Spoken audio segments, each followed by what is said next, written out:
सुप्रभातम पिलामाने आज आम पढ़ा विज्ञान उद्भिद जगत उपर देख केते गुड़े उद्भिद को एम सब देखा कौन एका भाया ना तो उद्भिद मुख्यतः चारि भाग विभक्त गोटे वृक्ष गुल्म तृण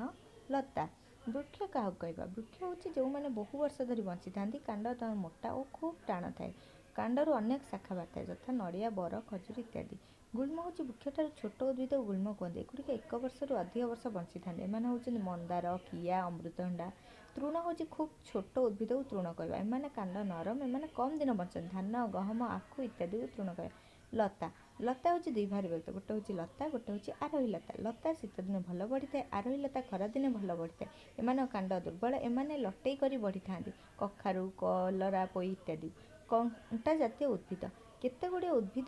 प्रत्येक अंगरे कंटा थाए कंटा जो शत्रु मैंने आक्रमण करपारती नहीं यथा गोलाप नागफेणी बैगण गछ इत्यादि कंटा जातीय उद्भिद।